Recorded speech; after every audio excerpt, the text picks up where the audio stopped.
This is Spoken by Elswith, a Femdom Hypnosis podcast, Season 4.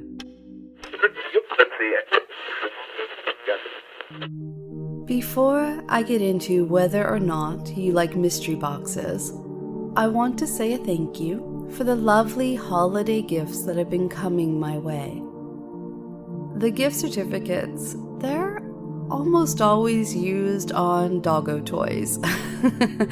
I am in this quest to find a dog toy that can't be destroyed in 10 minutes, but is also kind of fun.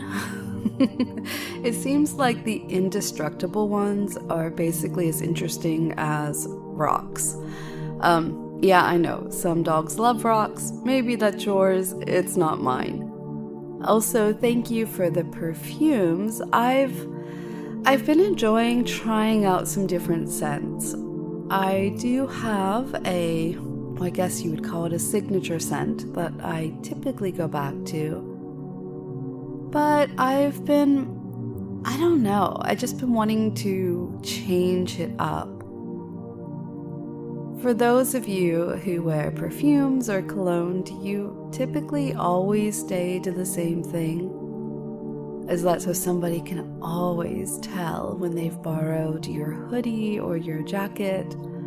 I don't know. I think there's just something about being close to the end of the year and getting ever closer to that December 21st when we can have that shortest day and then look forward to slowly sunshine coming back again. It just always makes me want a bit of a change. So perfume for me, it adds to that. I'm not overly into a lot of other consumerism type of things. I gotta admit, other than, lingerie, toys, costumes, fun stuff, my everyday basic wardrobe tends to fall on that minimalist capsule wardrobe bit.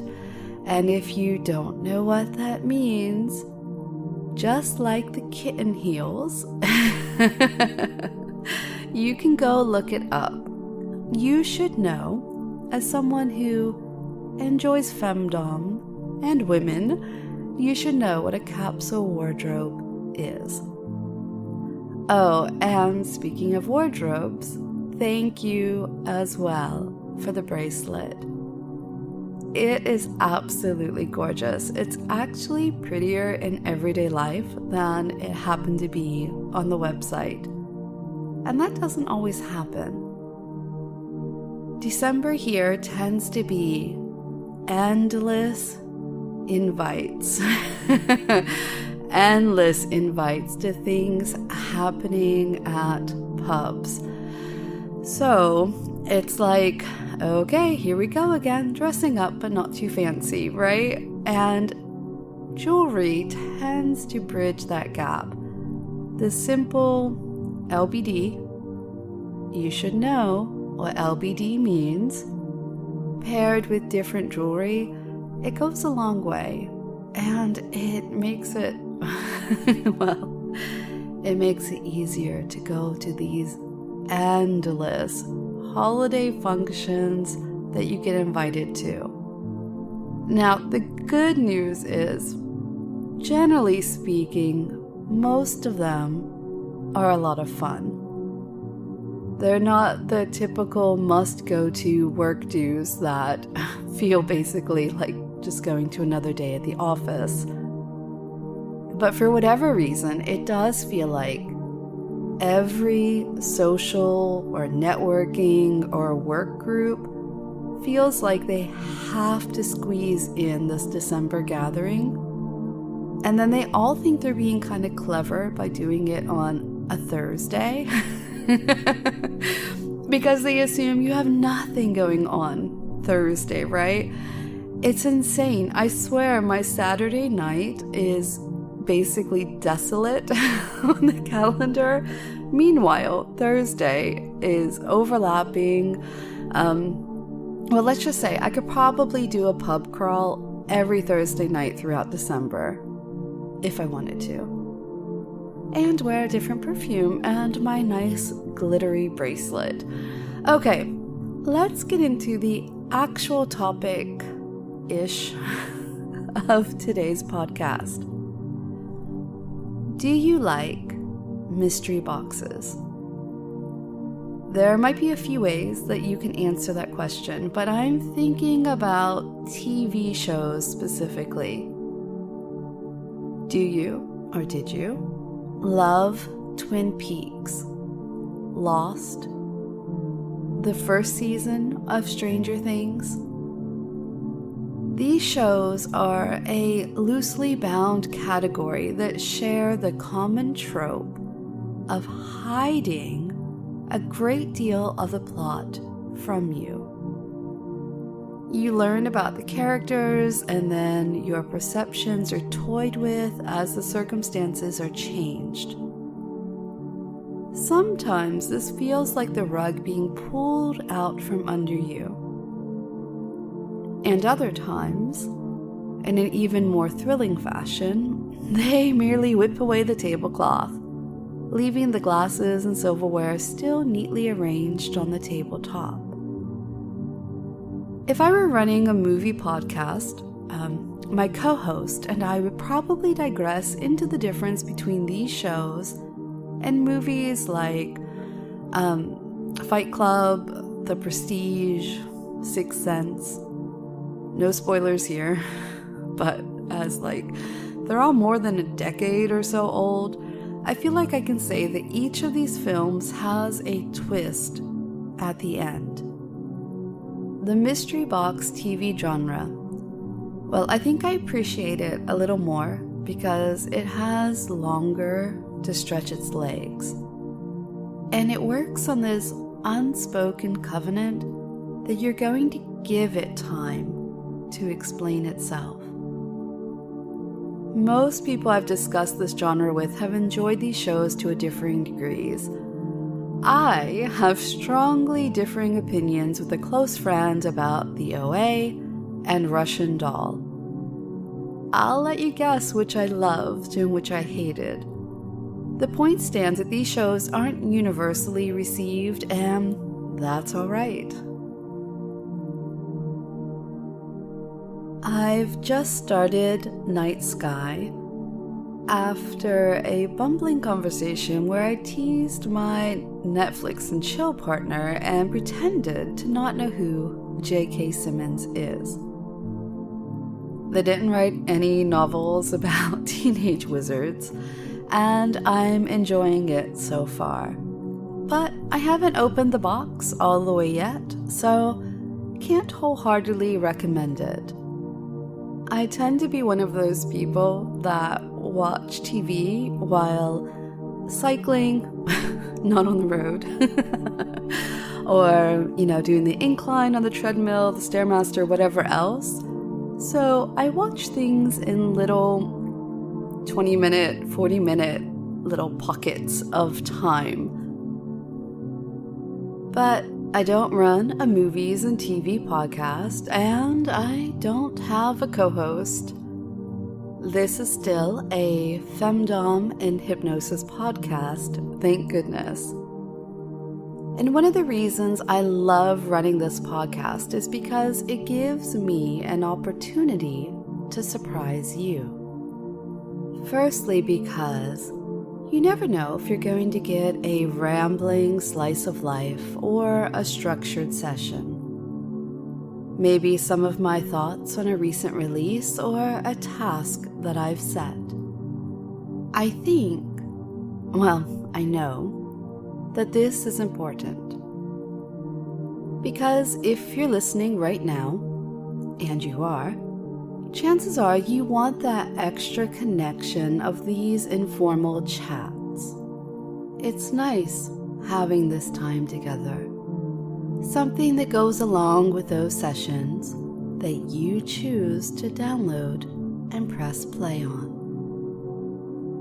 There is a difference, dear, isn't there? When you read the synopsis of a session, the little list of triggers and the other disclaimers, you know so much more about what to expect. But when you come to me here, you don't know if I'm going to set you an assignment or tease you. You don't know what trigger I might drop into the conversation, what sensation I might let cascade over you. If you're lucky, I'll at least warn you if I intend on taking you under. I received a note from a listener about their experience with last week's snow globe session. You'll find it in episode 45 if you haven't heard it. So, this poor dear intended to download the snow globe session, but ended up listening for a few seconds. Let me just read. Here. Before I realized what was happening, the podcast began to play, followed by the audio trigger, and I just melted.